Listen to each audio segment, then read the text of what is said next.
Good afternoon. Welcome to the Missouri History Museum. My name is Melanie Adams and I serve as the Managing Director for Community Education and Events here at the museum. We are honored to host this wonderful program celebrating St. Louis authors as part of the city's 250th celebration. I would like to thank Comptroller Darlene Green and her office for thinking of the Missouri History Museum when planning this program. The museum, in partnership with dozens of community organizations organized by STL 250, worked to develop programs designed to celebrate the city's founding. As a history museum, the most natural fit for us was the creation of an exhibit, which is 250 and 250, which is located up on our first level. Instead of a traditional timeline of the city's most important events and people, the museum staff decided to select 50 people, moments, images, places, and artifacts that best represent the city over the past 250 years. It is important to remember that these 250 are not the most important, but instead the ones that best represent the wide range of diverse experiences of people in the city.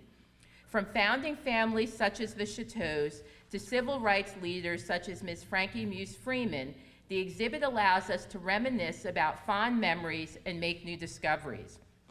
My favorite 250 memory occurred just a couple of days ago when Chuck Berry Jr. was at the museum to play for Twilight Tuesday. I mentioned to him that his father's guitar was in the exhibit and did he want to see it. When we walked to the exhibit to the place that held his father's famous guitar, Mr. Berry excitedly told us about that particular guitar and how his father taught him how to play it. If that wasn't enough, he was equally ecstatic to find out that his father's guitar and description was right across from the clown suit worn by Mr. Patches, a Saturday morning icon for St. Louis children. So he was excited about not only his father, but also Mr. Patches. As he continued through the gallery, he said that he was going to make sure that the rest of his family got back to the museum to see the exhibit. It is this type of personal connection the exhibit has made time and time again as generations of families share their memories of St. Louis. The 250 exhibit will be up until February 2015, so there's still time to check it out. In addition to the 250 exhibit, the museum will be opening 2 new exhibits this fall. The first is the Louisiana Purchase, which is the first time that all of the documents associated with this historic land deal are in one place at one time. In addition to learning about the actual purchase, the exhibit will also examine life in St. Louis at this time from the perspective of the people that were already here, such as the Native Americans, African Americans, French, and Spanish. The next exhibit opening is actually a pair of exhibits. We have Utopia, Revisiting a German State in America, along with the Missouri Immigrant Experience. These exhibits look at historic immigration through the ideas of German settlers and more modern immigration stories by recent arrivals to Missouri. I encourage everyone to pick up a museum calendar on your way out to learn about the exhibits and programming taking place this fall. The museum works with dozens of community partners through the region to develop programs that reflect our mission. I would also like to encourage you to please check out our gift shop where you will find a lot of the authors that are listed in your program. You will be able to find their books there as well. So again, thank you again for spending your afternoon here at the Missouri History Museum.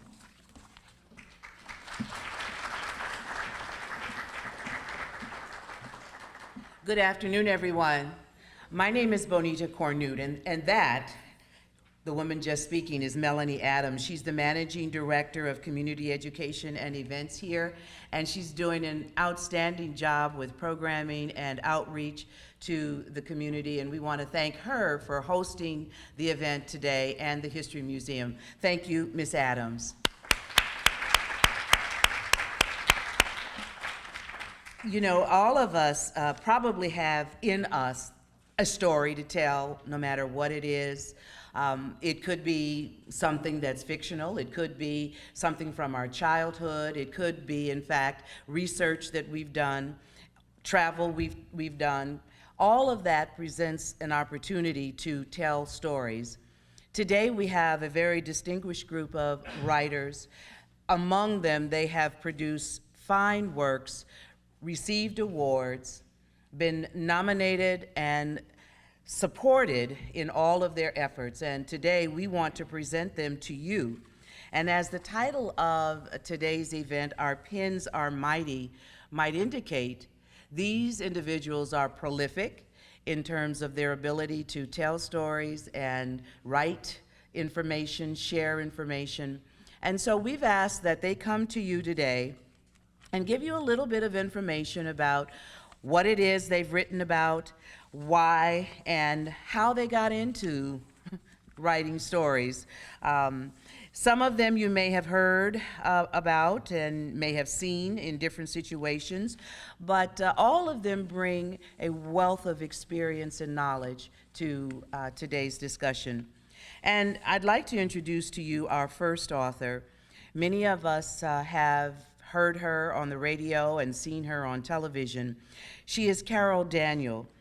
First and foremost, she will tell you that she is a mother and wife. She is married to Patrick. They are celebrating 17 years of marriage, and they are proud and very exhausted, raising 2 boys. Doesn't take much to know that that will happen when you're raising young men today. She began her career at The Voice of St. Louis in 1995 as an anchor, reporter, and talk show host. She previously worked as a co-host of the Emmy Award-winning television show on KMOV TV, Great Day St. Louis. Then again, we know that she's actually worked as a campaign organizer, a recruiter for the U.S. Census Bureau, and even worked as a substitute teacher. She is a gifted and motivational speaker who believes in the biblical verse, "To whom much is given, much is required." Would you please welcome our first author today, Carol Daniel. Thank you so much, Benita. And let me just first say that I am so glad that I am going first. I do consider myself a storyteller, and there are so many incredible authors from St. Louis and who are going to speak after me that it is a blessing and a joy not only to be here, but to not follow them, whatsoever. The reason that I wanted to write a book was because I knew that people would often look at someone such as myself in a position like the one that I have, and you know, we think of overnight success stories, and it is not that. And we think of, I had friends tell me just recently that they think I have this glamorous life, and I'm thinking, first of all, you're my friends. How could you think that? You know me, you know my life. And I wanted young women to know, I wanted African American women to know, I wanted men to know that to see me is to understand the struggle. And to see me is to know that it takes a great deal of work to get where you are and yet to stay where you are. So I wrote the book in part because as a 9-year-old girl, I wasn't thinking broadcasting, I wasn't thinking television, I wasn't thinking radio, I was thinking family, husband, wife, mother. That is, as the title says, all that I ever wanted. And that's how my publisher and I came up with the title. So my goal was to inspire people to understand that no matter who you are or where you are, it's going to be difficult, but you can have what it is that you want. And it's important for me to express to people what my life has been about so that they can be inspired by it. That is my prayer, and that is why I think that all of us are here, is to inspire other people and to motivate them to do better. And so I want to read for you a pivotal time in my life, and I won't be before you long at all. It's called My Mother's Love, and this book is about my life. I can see my mother's influence in my life today. I try to clean as I am cooking, something she begged me to do as a teenager. I even put water in pans to soak them and make the cleanup easier, another habit she prayed I would pick up. But for years, there was one area where her influence did not work, the boyfriend department. To hear her tell it, I was the one she worried about the most. Pause, she has 5 children. The fact that I did well academically in high school did not change the fact that my dating life was a mess. To put it mildly, my mother did not like my boyfriend.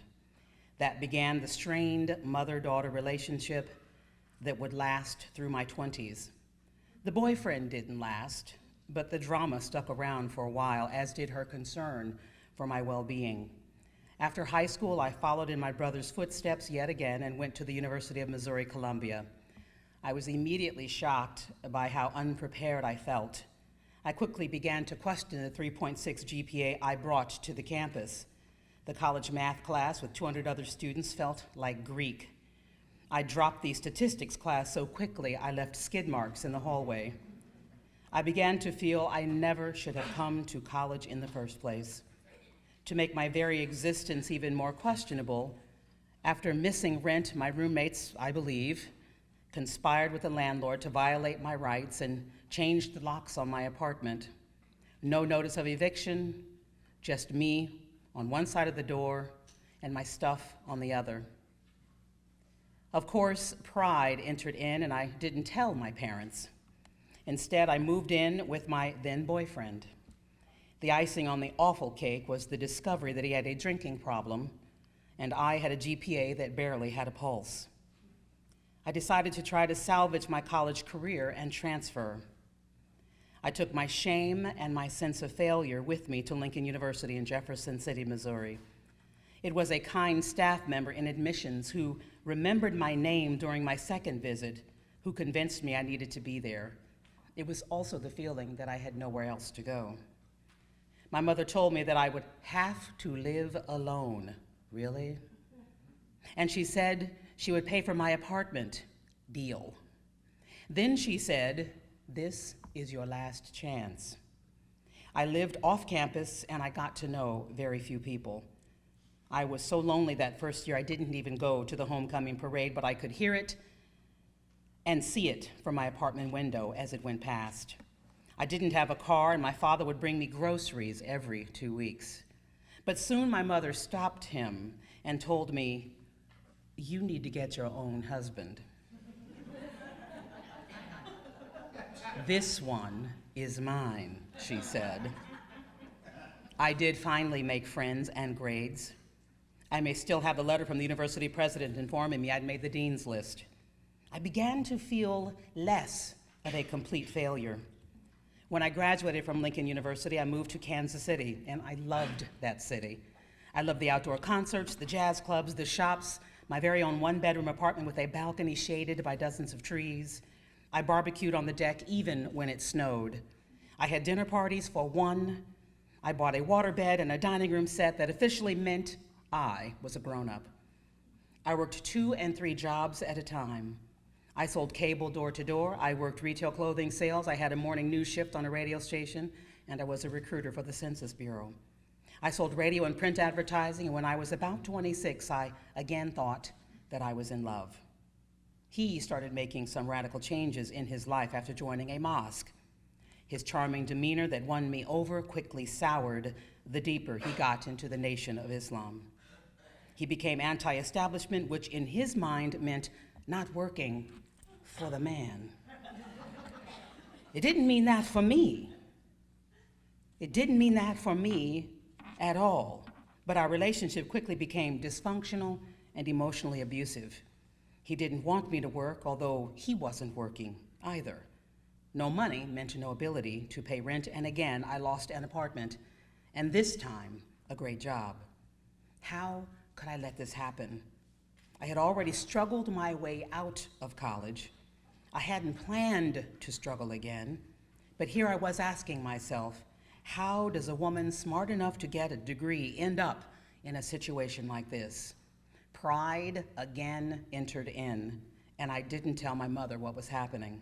I moved in with a friend's parents, and for a month, I wondered what I would do and where I would go. I didn't call my mother, but she was calling my disconnected phone line and wondering, again, what happened to her daughter. I finally mustered the courage to call her. I explained some of the story. She simply said, "Come home." A few days later, my father drove the 4 or 5 hours to get me. He loaded my few remaining items into his truck, and I moved to Waynesville, Missouri, where I'd grown up right outside the base. I hadn't imagined going back to my parents' home, yet my life was too precious and I had to reclaim it. I learned what I never wanted and what I wouldn't stand for. My goal now was to get back into my career and regain my sense of self. What I hadn't counted on was my mother and I repairing our relationship. I found a job at a country and western radio station, KJPW, making $9,000 a year. That was where I read the obituaries at noon every day, covered the Gulf War and its impact on families at nearby Fort Leonard Wood, and it was where my mother and I had lunch together every day for 18 months. One day she came to me and said, "I love having you here, but you know there's nothing for you here. I think you need to move on." I was stunned. Was she tired of me? I had begun to think of myself as a small town girl settling into a decent life, and I was all right with that. But my mom told me, "No, you need to fly." I knew how hard it was for her to send me back into a world that I had stumbled through. I worried her so much. She worried that I wouldn't graduate from college. She worried that I wouldn't find the right man and get married and have a family. She worried that because of my mistakes, I might not get on firm financial footing. I promised myself I would never worry her again. She tells me now that she was praying for me every night. I am so happy she's around to see my life today and to know that her prayers were answered. I don't know if I'm supposed to take questions or walk off in my tears, but I can do either. I can do either. Thank you so much.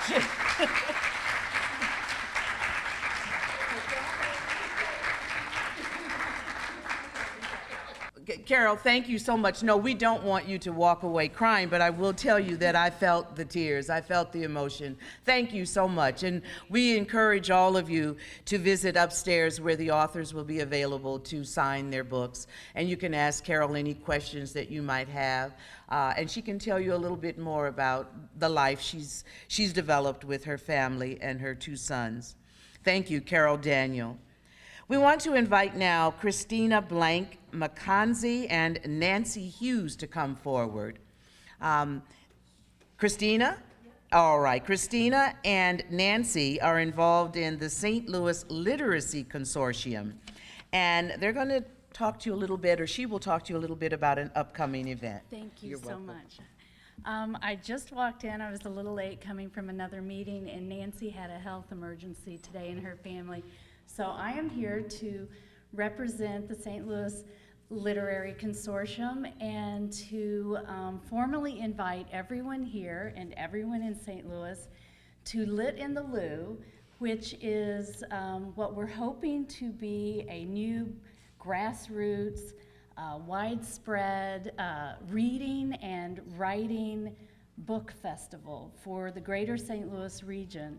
And one of the really exciting parts of the event is that the University City Literary Arts and Letters Commission is sponsoring the first ever tradition of literary excellence. And the award is going to be given to William Gass at a Friday night launch event that will be on the 5th floor of the University City Historical City Hall. So we hope that all of you will attend.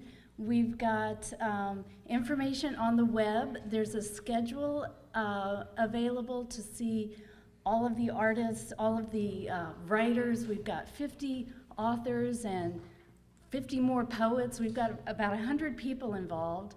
And the schedule is on the St. Louis Independent Booksellers Alliance website and also on stllit.blogspot.com. And we would be happy to see all of your lovely faces at the event and tell all your friends. Thank you.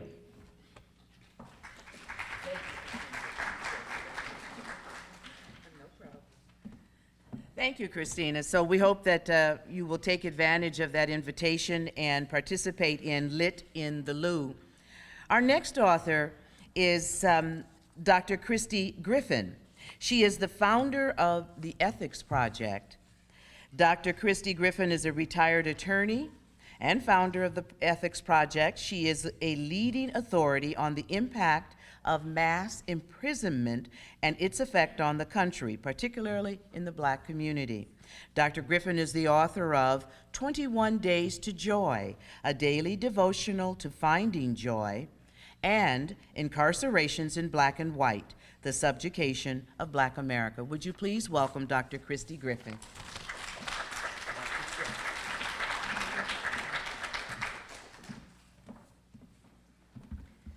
Well, good afternoon. So Carol, I not only get to follow your outstanding reading, but also that voice. So yes, you were lucky to have gone first. Just a few weeks ago, the Reverend Dr. Bernice King gave a group of us a copy of her father's book, Where Do We Go From Here? Chaos or Community? As you can tell from the title of this seminal book, it was one of Dr. King's last before he was killed in Memphis, Tennessee, and one in which he explored how a nation would move forward in creating justice for a people. Since Dr. King's death in 1968, we have seen astronomical changes for African Americans. We've seen some reach the pinnacle of success: the presidency, the heads of Fortune 500 companies, the top position in the military, and even the Joint Chiefs of Staff. But we've also seen steps backwards.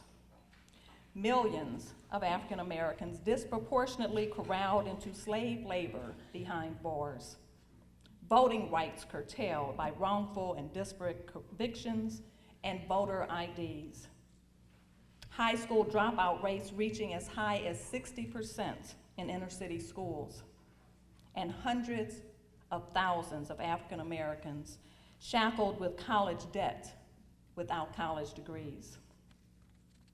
We've seen the NRA arm America while disarming blacks.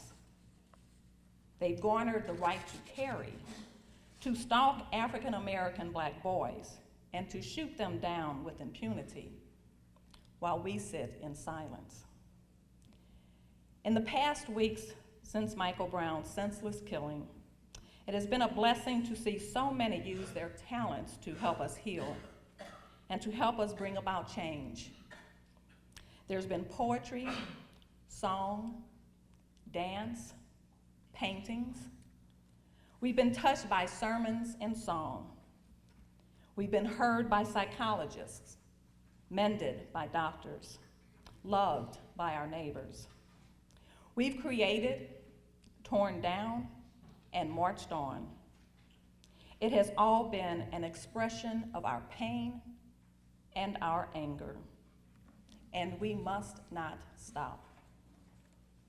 Just this past Monday, 9 black mothers sat on this stage, and we spoke to an audience of predominantly white mothers.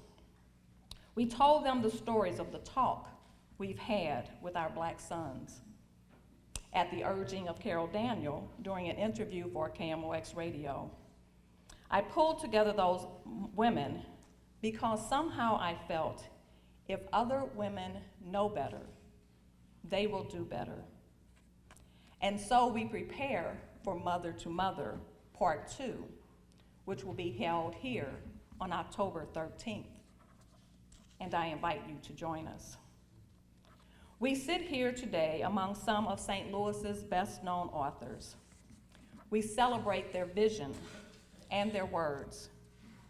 And among us are those who have stories to tell, ideas to share, and poetry waiting to be read. In today's world of laptops, printers, and the internet, we no longer have to wait for an agent to open the door to a publisher.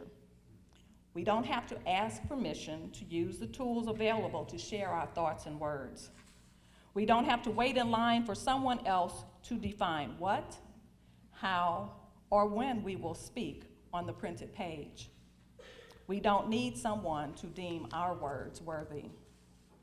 Regardless of who you are, this chaotic world needs to hear your words.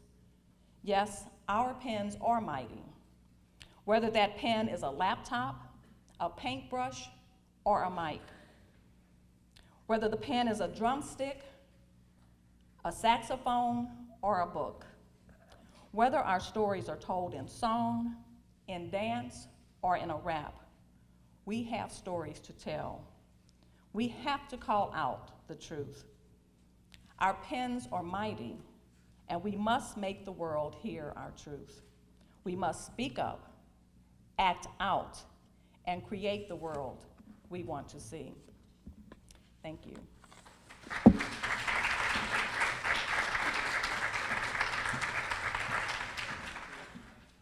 Thank you, Dr. Griffin. And remember, the event she spoke about, part 2, is again, Dr. Griffin, October 13th.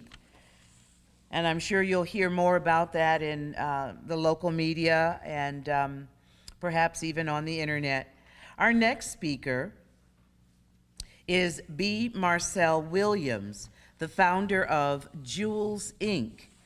Mrs. Williams is a social entrepreneur who united her passions and talents to create platforms that serve youth and the community at large. The organization currently consists of 3 enrichment programs. The mission is to provide venues where urban young girls can acquire understanding of technical as well as social skills necessary to assume leadership roles through actual practice. Would you please welcome B. Marcel Williams.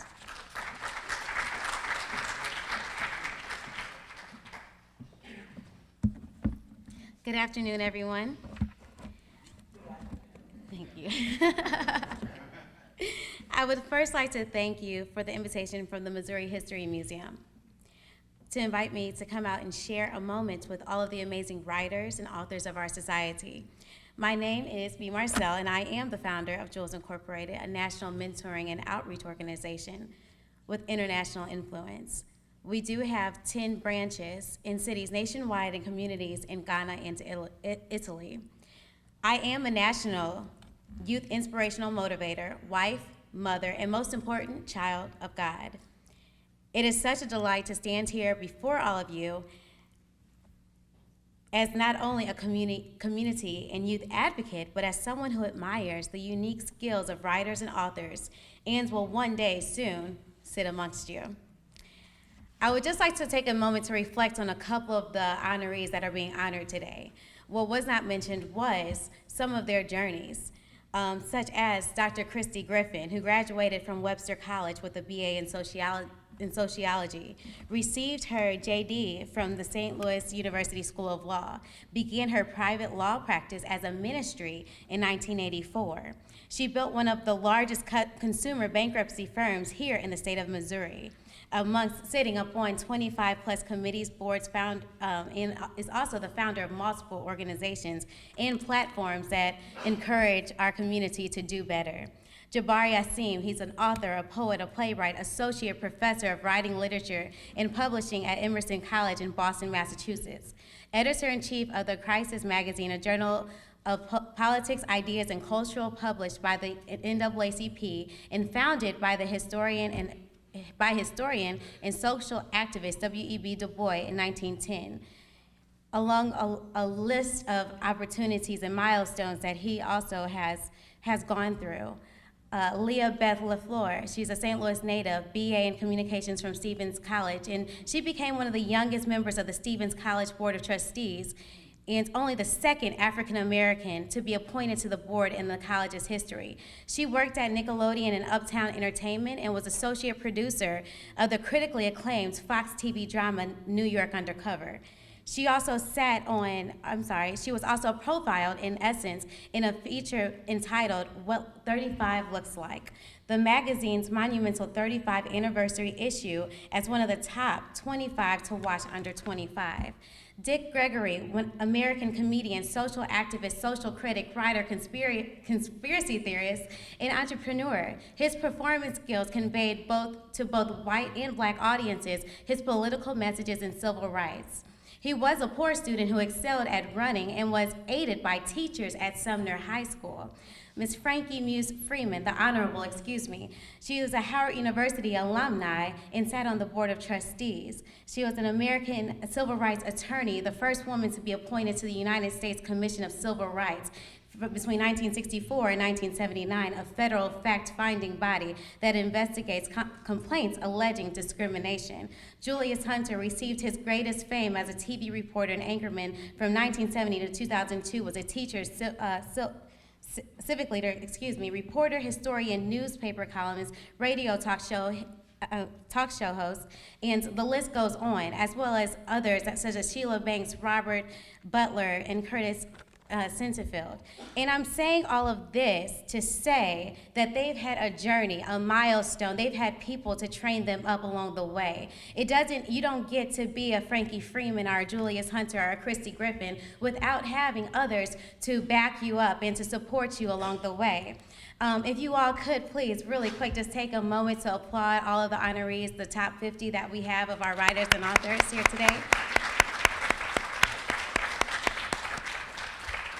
So it has been quite the journey for all of them to get to where they are. We know that our journeys are still on course, and we are not finished yet. And as we all know, we did not get here today by ourselves. We have had a village, just as they have had a village, and a team around us pushing us to keep going, keep growing, keep reading, keep writing, journal your day today, write your book report, write that short story for class, write that article for your school newspaper, get on the journalism team for the yearbook, submit your outline for your book, write your book, write another book, and another book. Unfortunately, for our youth today in St. Louis, they do not have anyone to push them to write, yet alone to read. According to the National Center for Education Statistics, a division of the U.S. Department of Education, children who are read to at home enjoy substantial advantage over children who are not. They can count to 20 or higher than those who were not. They can write their own names. They can read or pretend to read. According to the literacy fast facts from the National Assessment of Adult Literacy, literacy is defined as using printed and written information to function in society, to achieve one's goals, and to develop one's knowledge and potential. Kids who do not read proficiently by the 4th grade are 4 times likely to drop out of school. So some literacy statistics real quick worldwide. According to UNICEF Children's Rights and Emergency Relief Funds, nearly 1 billion people will enter the 21st century unable to read a book or sign their names, and 2/3 of them are women. As of 2011, America was the only free market organization for economic cooperation and development country where the current generation was less educated than the previous. 85% of juveniles who interface with the juvenile court system are functionally illiterate. More than 60% of all prison inmates are illiterate. Penal institutions' records show that inmates have a 16% chance of returning to prison if they receive literacy help, as opposed to the 70% who receive no help. Illiteracy and crime are closely related. If a child cannot make it out of the 3rd grade, entering into the 4th grade, able to read on a minimal of an average level, their likelihood of going to jail increases. So that looks like 2 out of every 3 students. A moment ago, I took you on a reflection of some of our honorees here today. They've had major milestones of some of the honorees that have gotten here and how they've gotten here today, which have assisted in their journey on helping them become who they are. Unfortunately, for many of our youth, they will not make it to their true divine destiny. For instance, a young girl named Allison, known to her friends as Allie. a young girl. Her mom died when she was 5. She got molested. She started getting molested at the age of 8 until she was about 14 years old. At the age of 14, she ran away from home. She dropped out of high school. Her reading level was only at a 6th grade level. She hooked up with a boyfriend who then became her pimp that beat her continuously. By 15, she was a complete crack addict with over 20 felonies. Just before turning 16, she decided to give her life to Christ. Her new village of supporters were beginning to take shape in her life and influence her and encourage her to go back to school, to get a higher education, to pick up a book and read it. But unfortunately, a few months after her 16th birthday, she died of an overdose on Friday, September 26, 2014.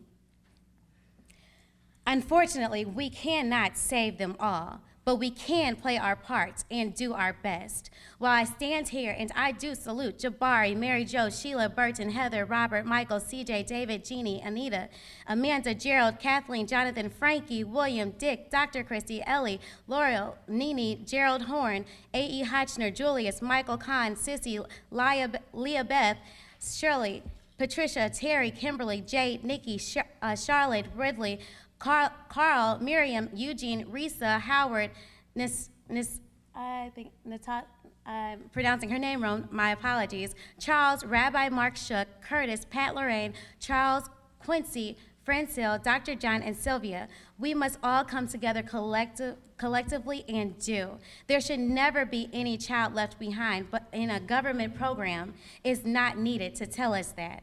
I am here to tell you today, and this is something that someone once told me before, that all of our youth need, all of our children's need is love and an education. So it's time for us to pick it up, and not just a pen, but our community and our youth. If we all continue to play our part and take a child under our wing that is not our own and mentor them in the literacy field, then we can collectively cut the rate of our youth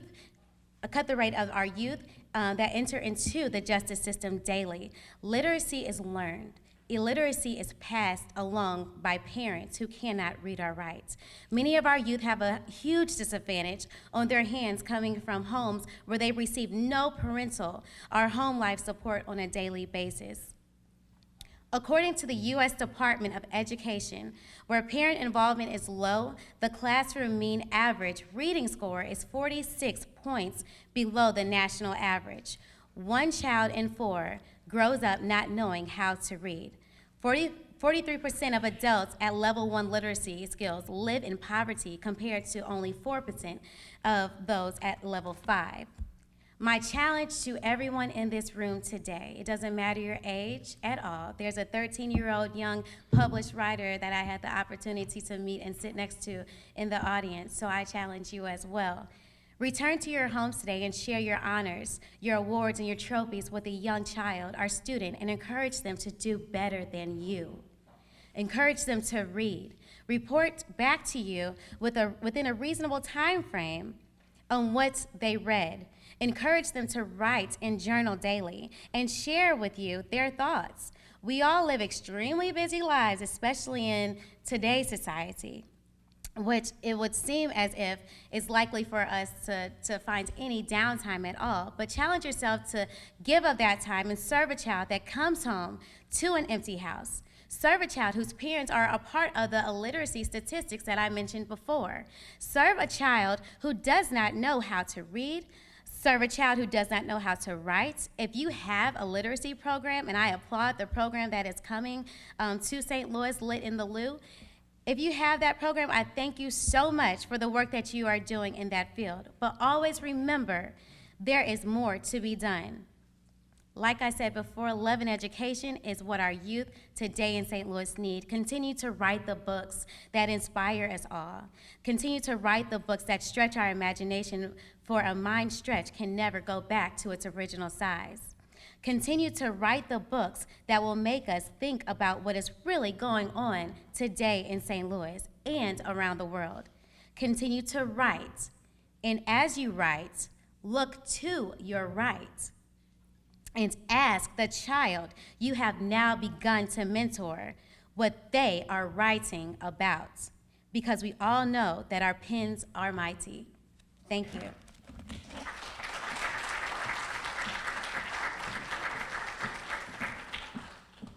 Thank you, Marcel Williams. B. Marcel Williams, she is the founder of Jules Inc., and of course, you have all been challenged.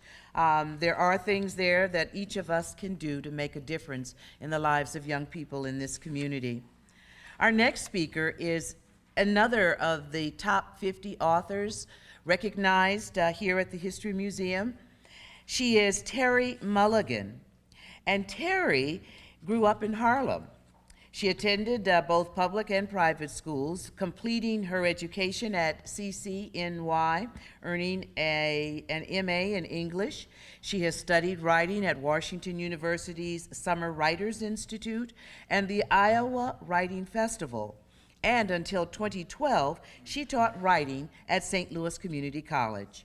Mulligan is a member of the Harlem Arts Alliance, the St. Louis Publishers Association, and she volunteers with several organizations that work to improve education for children in underserved schools. Her first book, Sugar Hill, Where the Sun Rose in Harlem, won a 2012 First Place IPPY Award for Multicultural Nonfiction. In 2013, Sugar Hill won first place in the Benjamin Franklin Awards for autobiography, memoir, and her novel, Afterlife in Harlem, will be published this fall. Would you please welcome Terry Mulligan?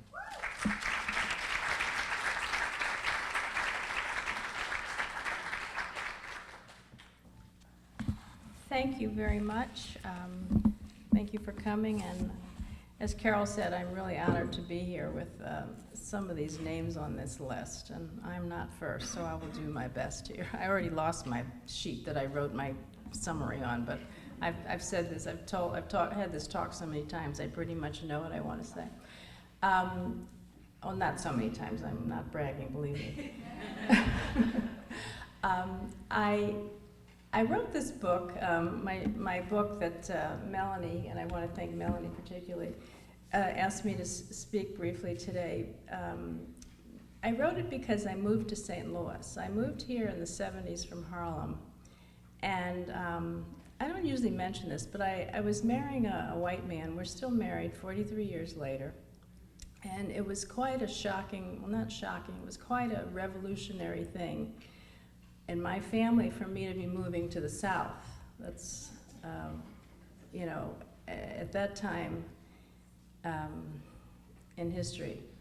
And when I got here, I mean, people were generally quite nice, but there was a lot of others weren't. But what I noticed that kind of got me this idea about the book was that no matter who they were, they couldn't believe I was from Harlem. I mean, Harlem had such a bad reputation, but it was a very monolithic view. And Harlem is an historic community that, like any great city, has much to offer, and not just gangs and drugs and crime, which it was suffering from then. And I will read just a paragraph that kind of explains why I wrote this book.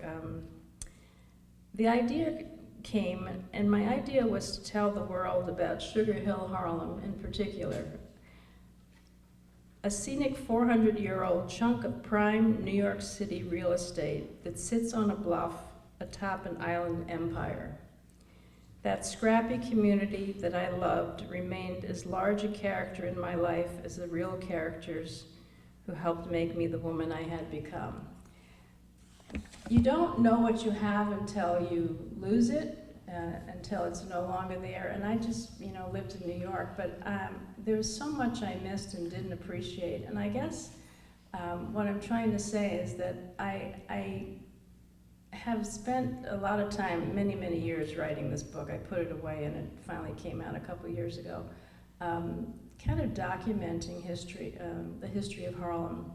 And some of you have probably been there lately. It is not the place I write about, and much of the history has been lost. Some young people have come to my talks and said they're glad to hear, or they've come because they want to hear what it was like in the old days. And it really is, so much of it is lost. But briefly, what I talk about in the book is when I talk about the beauty of the neighborhood, we sit on the bluff, literally. It's one of the highest points in Manhattan. Many people go to New York City and they don't get north of 96th Street. Again, that's changing because Harlem is quite the place now. I was just reading something, I get these Google alerts on my phone every morning. There was a $2.83 million home, brownstone, just around the corner from where we lived. We actually lived in an apartment, but the brownstones were sprinkled in the apartment buildings. They're condos that are going for several $1 million. When I left New York City, you could buy one of those buildings for $25,000, even the ones that weren't a wreck. That's how much it's changed. There's no place else to go, so the developers and everybody is moving up there, and that's kind of an issue because you know what happens when a community gets gentrified. A lot of the old ways get lost. But my book talks about the years of the Great Migration when so many people were leaving the South. My grandmother came up in the 30s.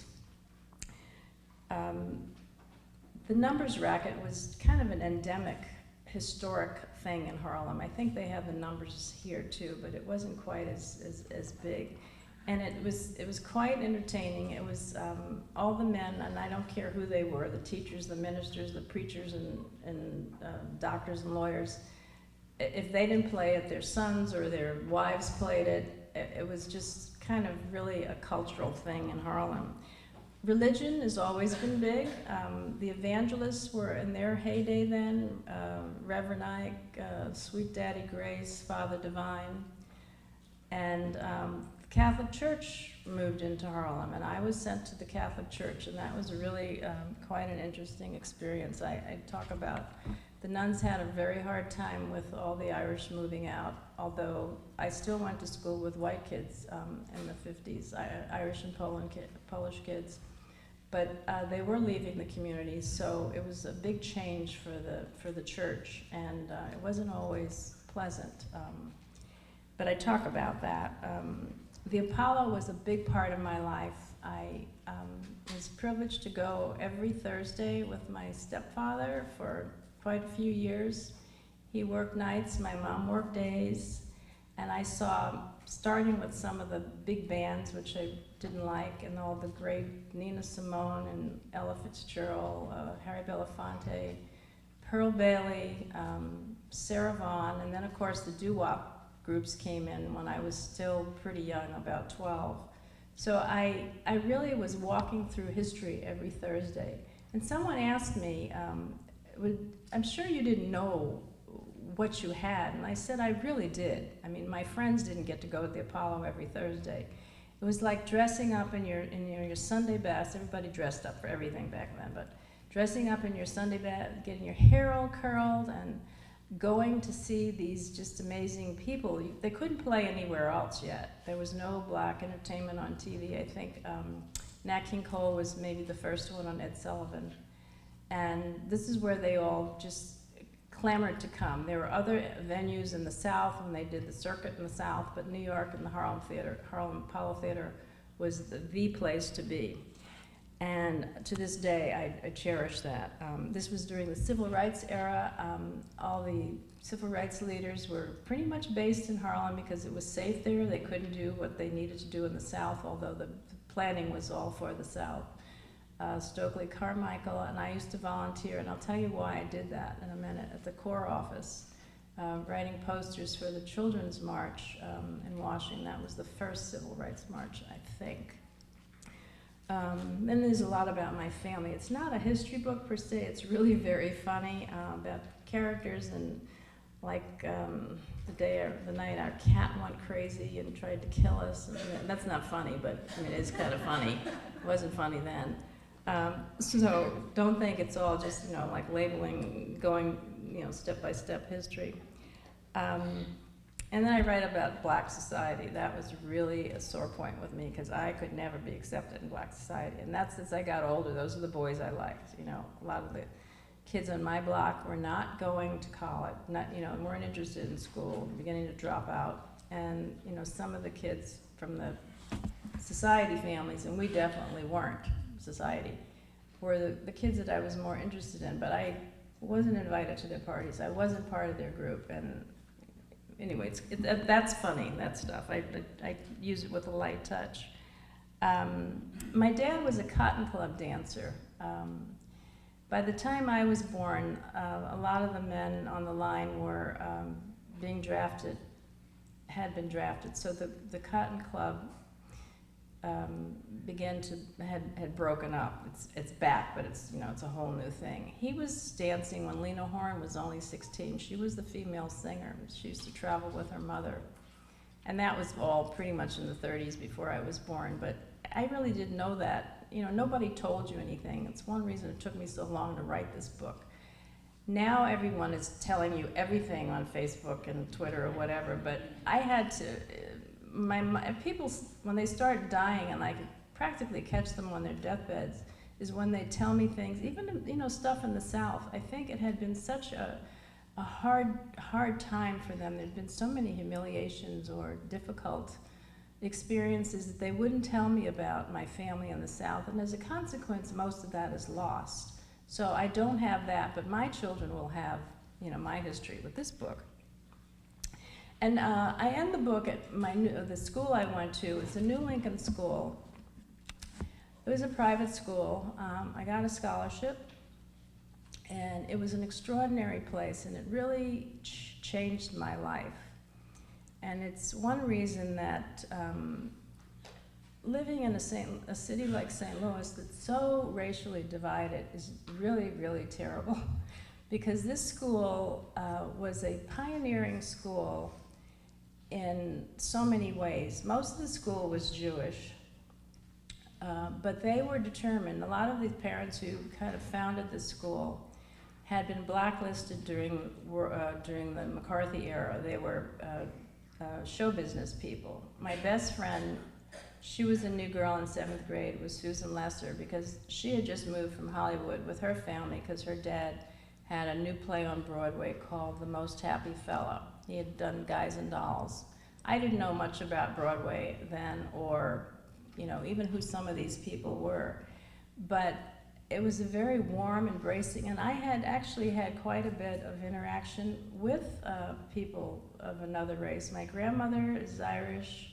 The kids in my elementary school were, we had mixed classes, and we had, lots of merchants in the community, and, it's New York, even though you couldn't get an apartment on Fifth Avenue if you looked like me, but still, it was pretty much a city where you were exposed to many different kinds of people. And I told you I volunteered at the Corps office. This is when Jews and blacks were very, very simpatico. And my white friends really taught me how to give back to the civil rights era, to participate in civil rights. The kids on my block were not going down south and, riding. It was a lot of the white kids who were the older brothers and sisters of my classmates. In fact, our fellow school, Mickey Schwerner, was one of the boys who went to Walden School, which was just a couple about a mile away from our school. And he was one of the boys who was killed in Meridian, Mississippi with Cheney and I forget the third boy's name. But that was the kind of high school experience I had. So when I came here, I realized St. Louis was different, and I wrote this book. And I have just finished another book that hopefully will come out next month. We're having a little trouble with some printers. And that is also set in Harlem. It's called Afterlife in Harlem. And this is really more of a salute to Harlem's colonial past, because it's kind of a fantasy. It's historical fiction. And Bill Clinton meets the ghost of Alexander Hamilton, and I grew up across the street from his house, Hamilton's house. So thank you very much.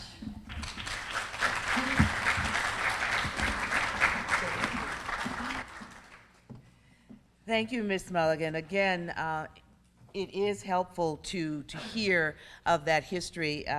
Some of my reading in high school about the Harlem Renaissance was truly enlightening and a great inspiration to me. So to hear from someone who's actually lived there and was raised there, I think is important that we take advantage of her knowledge and her expertise. Our next speaker is Dr. Priscilla Dowden White. She is, very gifted, having recently returned from South Africa. She is an associate professor of history at the University of Missouri, where she currently serves as undergraduate advisor and teaches a variety of courses on African American history, United States history since 1865, and the history of St. Louis. Dr. White holds a BA in history from the University of Missouri, St. Louis, a MPS in Africana Studies from Cornell University, and a PhD in history from Indiana University. Again, her scholarly interests include social welfare and civic activism among African Americans during the interwar period of World War I and World War II. Dr. Dowden White is the author of the published book entitled Groping Toward Democracy, African American Social Welfare Reform in St. Louis, 1910 to 1949. Would you please welcome Dr. Priscilla Dowden White.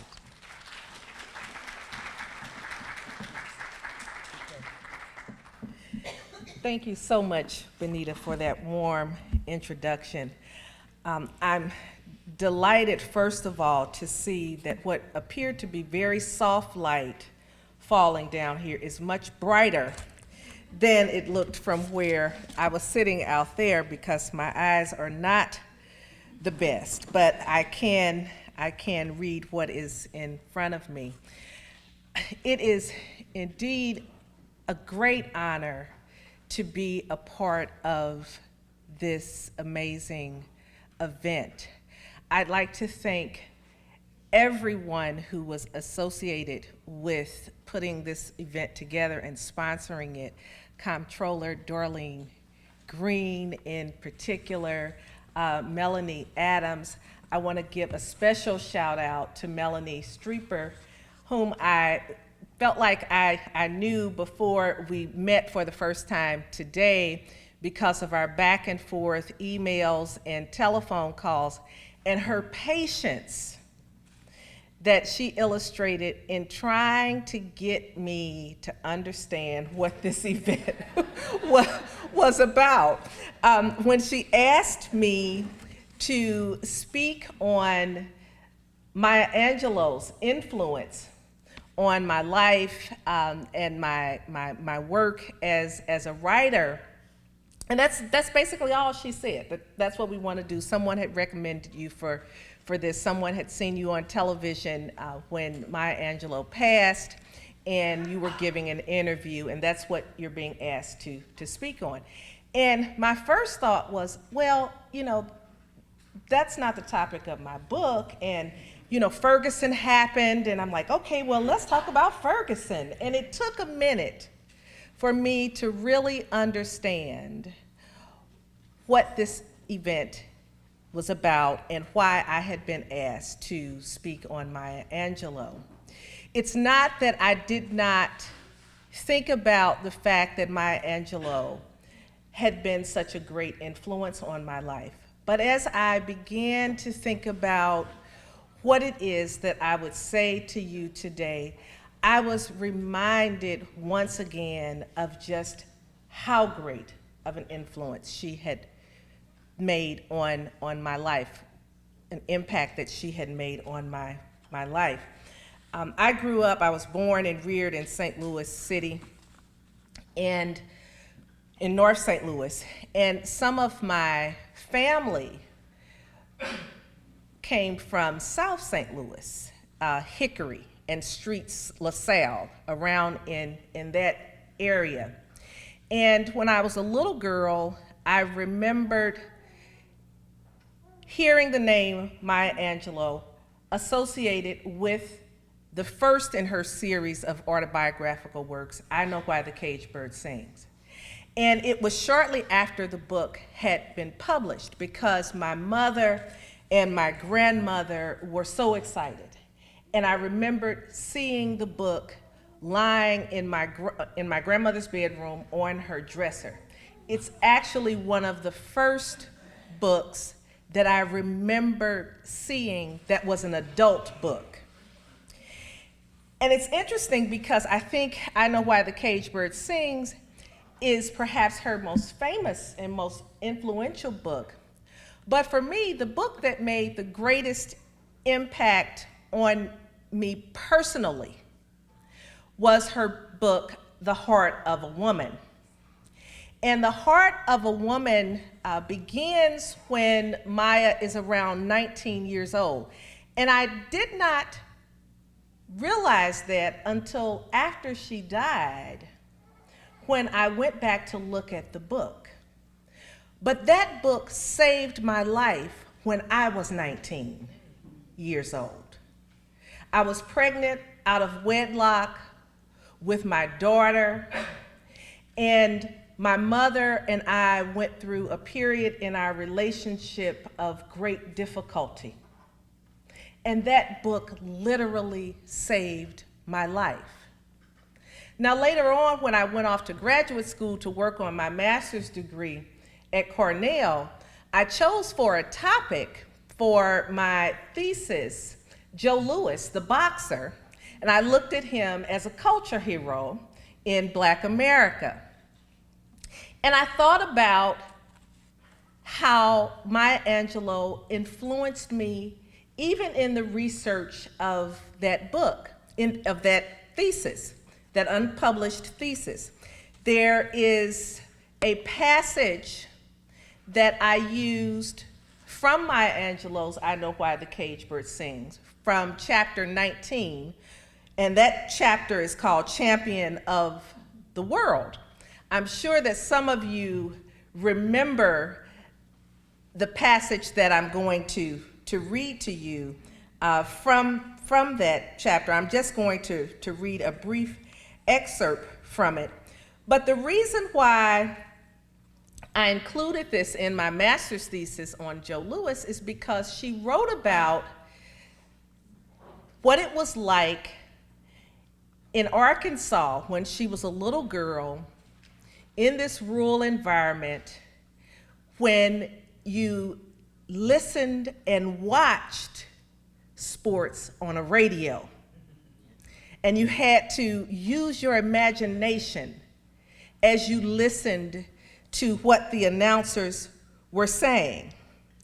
And Maya Angelou is one of those writers, I don't say was because she's still with us, is one of those writers who paints a picture like no one else can paint a picture. And I will never forget that passage in chapter 19 of I Know Why the Caged Bird Sings, where she's remembering her childhood, and she tells us how she and her older brother Bailey were growing up in this town in Arkansas. The center of their lives was their grandmother and their Uncle Willie's store, a gathering place for the African American community.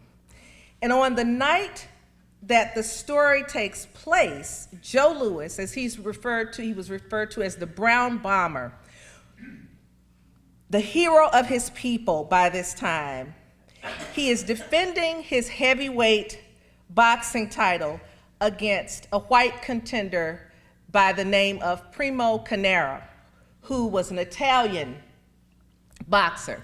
Now, there are people in this room who remember Joe Louis. Not many of us could actually say we remember Joe Louis, but Joe Louis's fights took on proportions way outside of the sport arena. And for me, as a scholar, I was able to study the interplay between sport and society.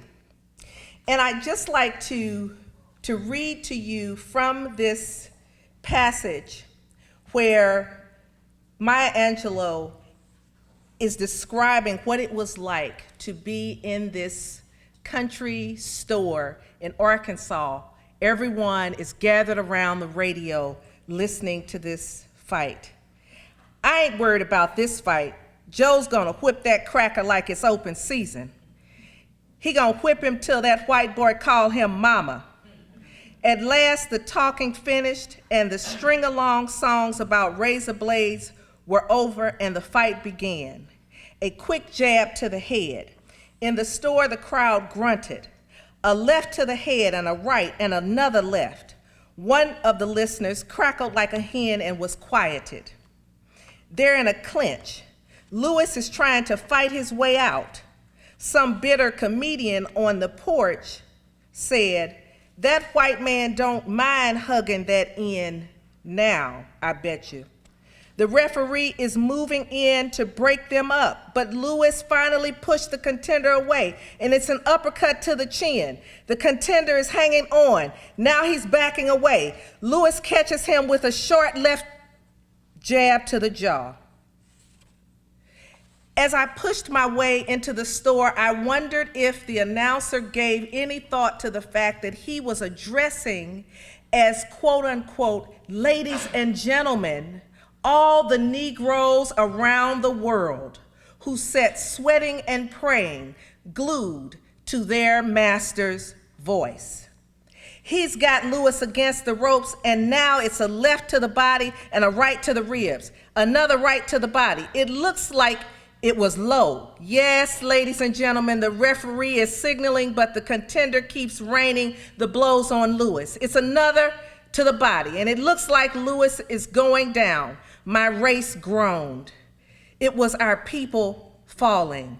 It was another lynching, yet another black man hanging on a tree. One more woman ambushed and raped. A black boy whipped and maimed. It was hounds on the trail of a man running through slimy swamps. It was a white woman slapping her maid for being forgetful. The men in the store stood away from the walls and at attention. Women greedily clutched the babes on their laps, while on the porch, the shufflings and smiles, flirtings and pinchings of a few minutes before were gone. This might be the end of the world. If Joe lost, we were back in slavery and beyond help. It would all be true, the accusations that we were lower types of human beings, only a little higher than apes. True that we were stupid and ugly and lazy and dirty and unlucky, and worst of all, that God himself hated us and ordained us to be the hewers of wood and drawers of water forever and ever, world without end. We didn't breathe. We didn't hope. We waited. He's off the ropes, ladies and gentlemen. He's moving toward the corner of the ring. There was no time to be relieved. The worst might still happen. And now it looks like Joe is mad. He's caught Camara with a left hook to the head and a right to the head. It's a left jab to the body and another left to the head. There's a left cross and a right to the head. The contender's right eye is bleeding, and he can't seem to keep his block up. Lewis is penetrating every block. The referee is moving in, but Lewis sends a left to the body, and it's an uppercut to the chin, and the contender is dropping. He's on the canvas, ladies and gentlemen. Babes slid to the floor as women stood up and men leaned toward the radio. Here's the referee. He's counting. 1, 2, 3, 4, 5, 6, 7. Is the contender trying to get up again? All the men in the store shouted, no. 8, 9, 10.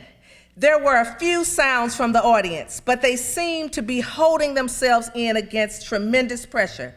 The fight is all over, ladies and gentlemen. Let's get the microphone over to the referee. Here he is. He's got the Brown Bomber's hand. He's holding it up. Here he is. Then the voice, husky and familiar, came to wash over us. The winner and still heavyweight champion of the world, Joe Louis, champion of the world. a black boy, some black mother's son. He was the strongest man in the world. People drank Coca-Colas like ambrosia and ate candy bars like Christmas. Some of the men went behind the store and poured white lightning in their soft drink bottles, and a few of the bigger boys followed them. Those who were not chased away came back, blowing their breath in front of themselves like proud smokers. It would take an hour or more before the people would leave the store and head for home. Those who lived too far had made arrangements to stay in town. It wouldn't be fit for a black man and his family to be caught on a lonely country road on a night when Joe Louis had proved that we were the strongest people in the world.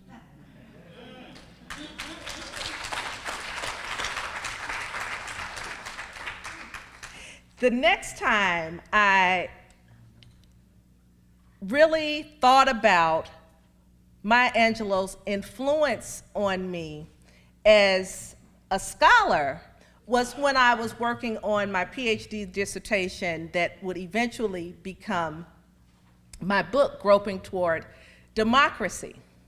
And I used another passage that's not as long as this passage, another passage in my book from Maya Angelou's I Know Why the Caged Bird Sings, because it painted a particular picture of St. Louis that I wanted to capture. And as you know, historians deal with primary source material in addition to secondary source material. And I was thinking about what historians do when Arthur Terry Milligan made a couple of comments about not being a historian. And some of what we do is perceived to be boring, if not boring itself. And one of the things that you must do as a historian is to paint pictures.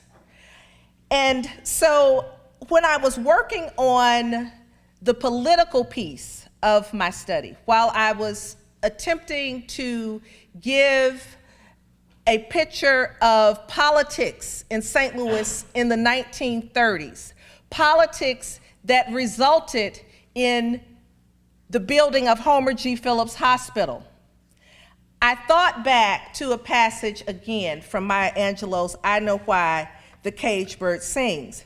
And this is the passage that I would like to end my comments today and leave you with.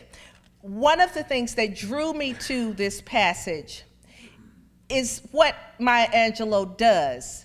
I rarely use the word inclusive, but Maya is so inclusive in her writing in a particular way that I needed her to be.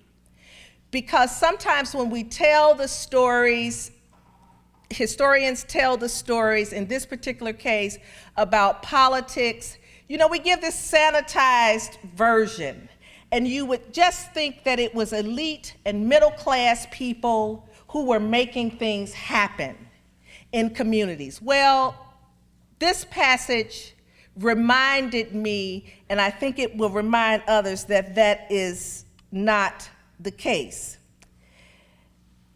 She says, Grandma Baxter was a quadroon or an octoroon, or in any case, she was nearly white. She had been raised by a German family in Cairo, Illinois, and had come to St. Louis at the turn of the century to study nursing. While she was working at Homer G. Phillips Hospital, she met and married Grandfather Baxter. She was white, having no features that could even loosely be called Negroid, and he was black. While she spoke with a throaty German accent until her death, he had the choppy, spouting speech of the West Indians. We met the numbers runners, gamblers, lottery takers, and whiskey salesmen, not only in the loud streets, but in our orderly living room as well. They were often there when we returned from school, sitting with hats in their hands, as we had done upon our arrival in the big city. They waited silently for Grandma Baxter. Her white skin and the pince nez that she dramatically took from her nose and let hang free on a chain pinned to her dress were factors that brought her a great deal of respect. Moreover, the reputation of her 6 mean children and the fact that she had a precinct captain compounded her power and gave her the leverage to deal with even the lowest crook without fear. She had pull with the police department, so the men in their flashy suits and fleshy scars sat like church-like decorum and waited to ask favors from her.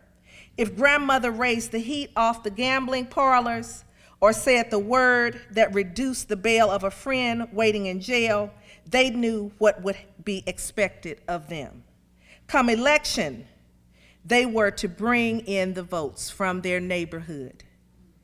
She most often got them leniency, and they always brought in the vote. Thank you. Thank you, Doctor. We certainly appreciate your study, Dr. Priscilla Dowden-White, UMSL Professor of History. Our next speaker is Dr. John Wright. He is an author and retired educator. He writes books alongside his wife, Sylvia A. Wright, and she is also one of our top 50 authors. Dr. Wright, of course, is a top 50 author because of the work that he has done on the history of St. Louis.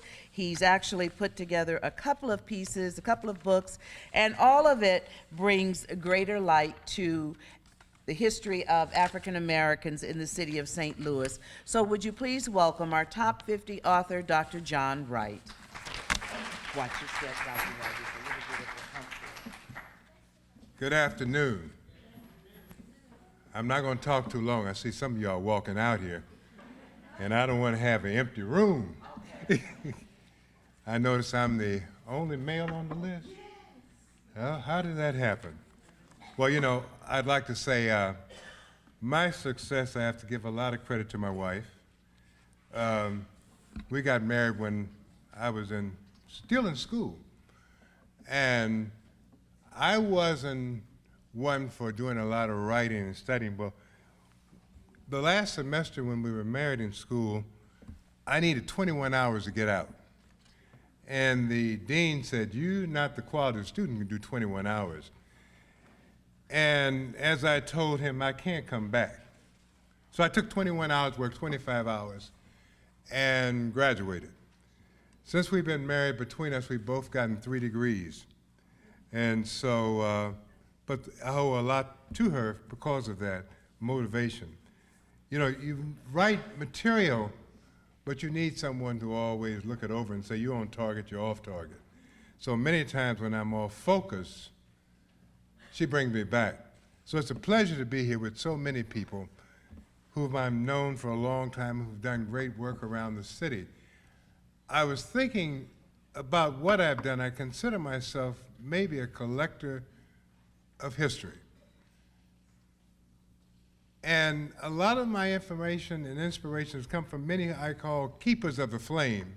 In the Black community, there are individuals who collect history, make sure it doesn't die, always willing to pass it on. And what I've done is taken a lot of that material from those out in the community who've kept history. I was inspired to get involved with history from my high school teacher, who taught me that blacks had a lot to offer this community and did to the world. And when I became an educator, I sort of saw so much that was missing in our textbooks. I feel if we don't give youngsters a reason to dream, it's hard to get them in education. We have to inspire them. As was said earlier, the prison population is designed so that if you don't have a third grade education, they begin to count the numbers and begin how many prisons they're going to build. It's the new plantation. And kids who don't dream find themselves dropping out of school. And I don't feel that youngsters who reach 8th grade who can't read still can't read. I believe that they're inspired, they can achieve. My wife and I did a book last year on extraordinary Black Americans, Missourians, and it talks about individuals who have achieved in spite of the odds.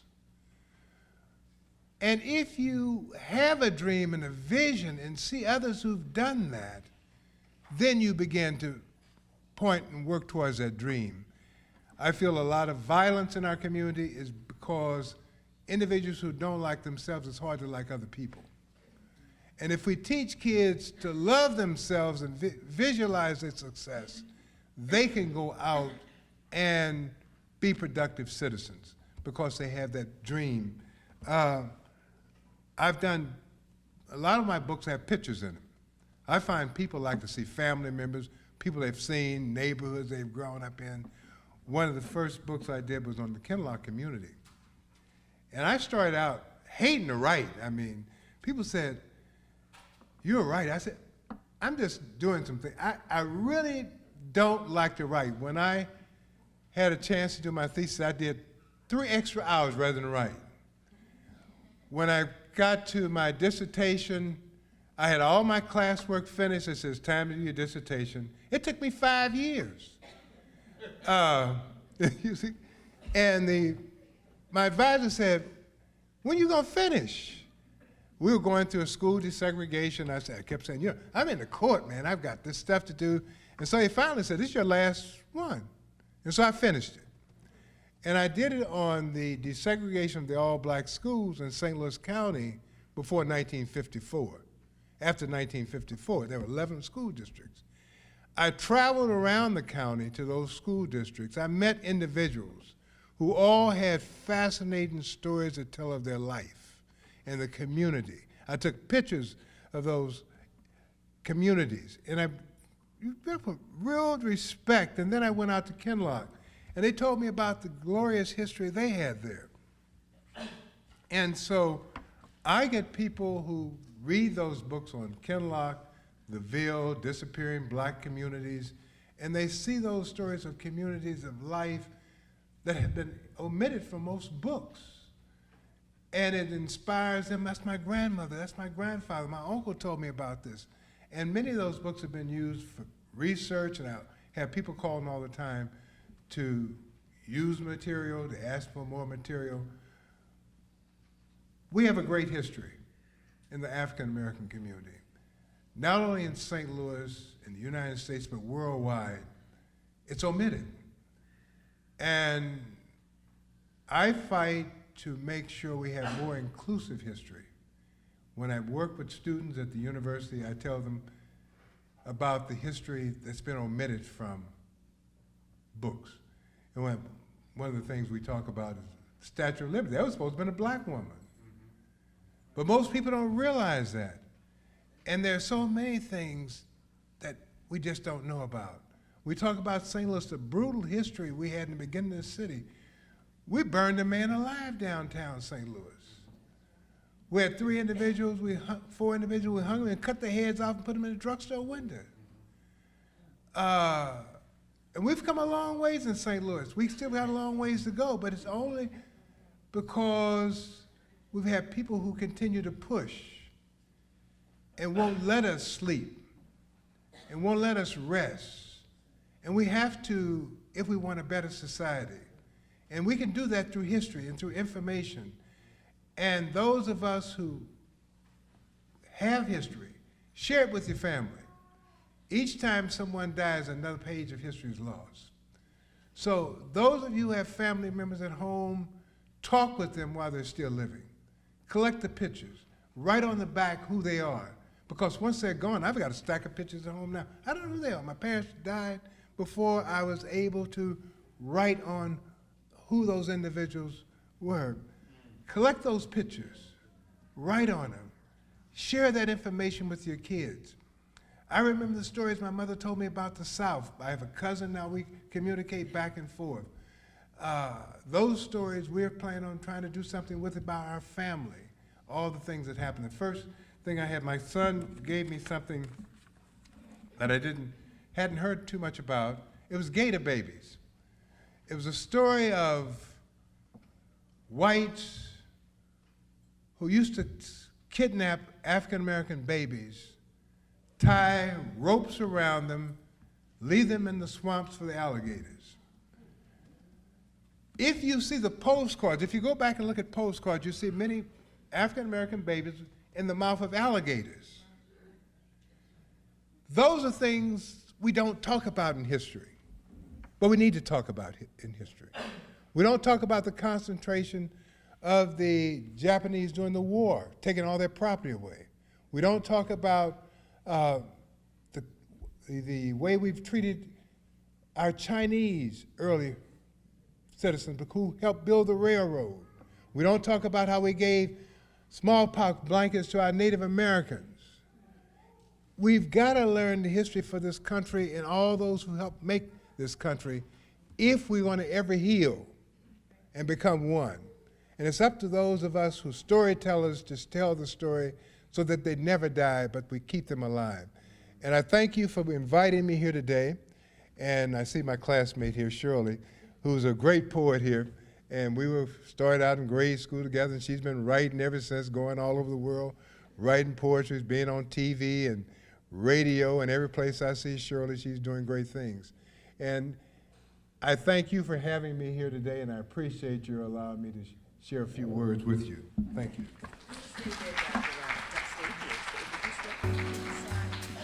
Dr. Wright, again, is one of the top 50 authors that have been identified by the Comptroller's Office and the History Museum. And we would like to ask any of the top 50 authors that are here in the room, would you please come to the stage so that you might be recognized, receive a certificate and a photo.